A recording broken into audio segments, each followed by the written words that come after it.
Ford has been teasing the Bronco Raptor since Motorbella in Detroit. We were there to break that story.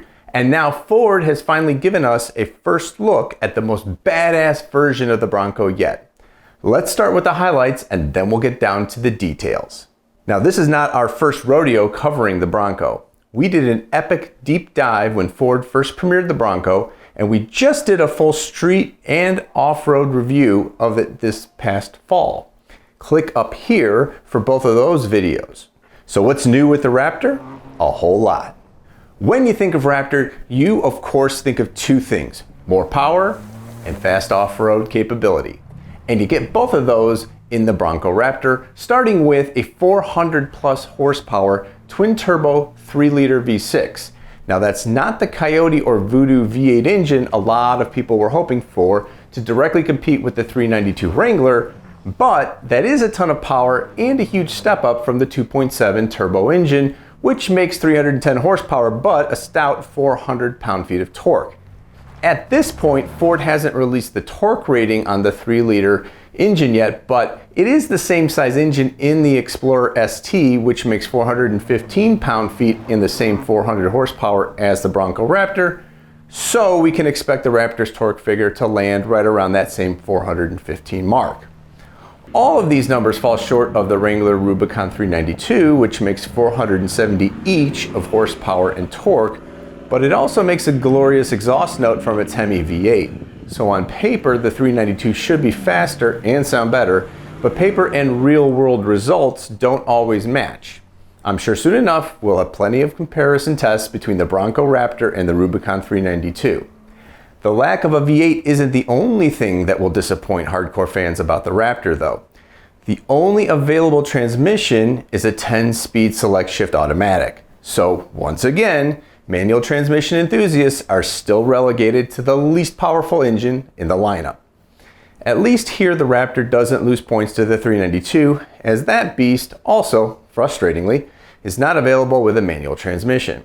It does seem Ford might be a little embarrassed by the lack of a manual, as they don't even mention the transmission until page 3 of the press release. Of course, the Raptor isn't just about straight line speed, its other mission is going fast over sandy dunes Baja style, which the Raptor promises to do capably with a Haas 4.0 race-ready suspension system, along with a fully boxed, high-strength steel frame and standard 37-inch all-terrain tires. All these goodies allow the Raptor to, quote, conquer desert dunes at highway speeds, end quote. That's what Ford tells us.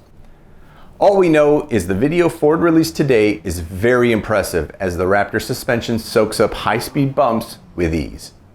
Now let me hit you with some of the details. Ford turned to Dana to come up with some heavy-duty front and rear axles, 50 inches in the rear and 44 inches up front, which helps increase the Raptor's track width by a whopping 8.6 inches to 73.6 inches.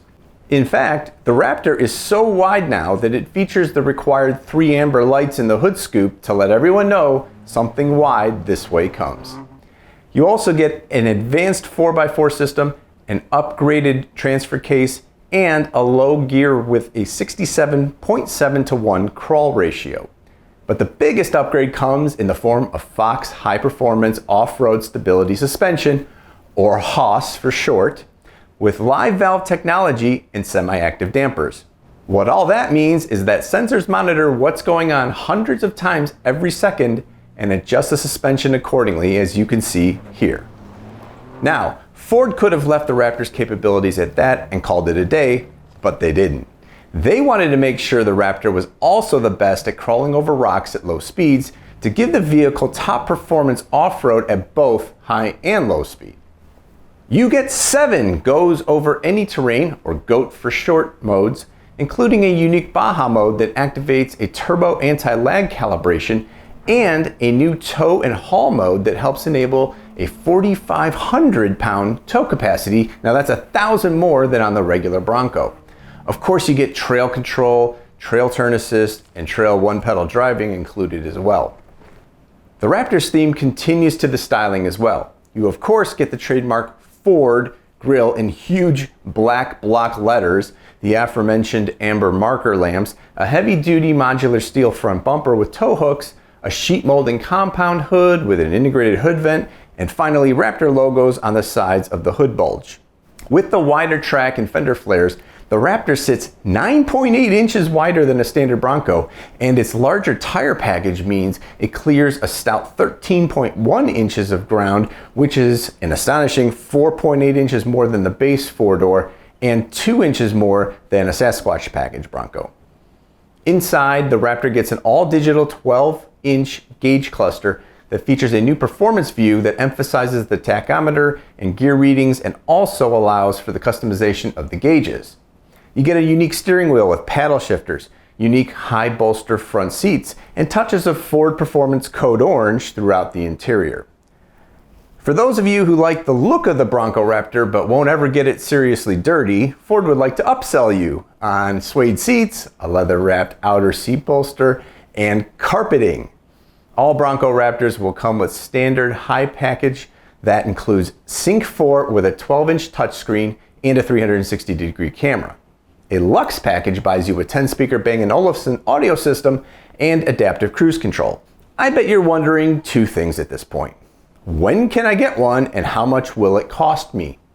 You can start placing your orders for the Bronco Raptor in March of this year, but Ford already warns that most of the allocations for the 22 Raptors will go to existing reservation holders based on their original reservation timestamp. We should start seeing Raptors hit showrooms and roads this summer. How much will it cost? No idea. Ford has not announced pricing as of today, January 24th, 2022, but as soon as they do, you'll be the first to know about it if you subscribe to We Are Motor Driven and follow us on Facebook. Your first opportunity to see the Bronco Raptor in person will be at the King of Hammers race in Johnson Valley, California, which is part of the Ultra 4 Racing Series, and that's coming up on February 3rd. Until then, this has been Brendan with Sons of Speed for We Are Motor Driven, and we'll see you next time after we get our hands on the badass Bronco Raptor.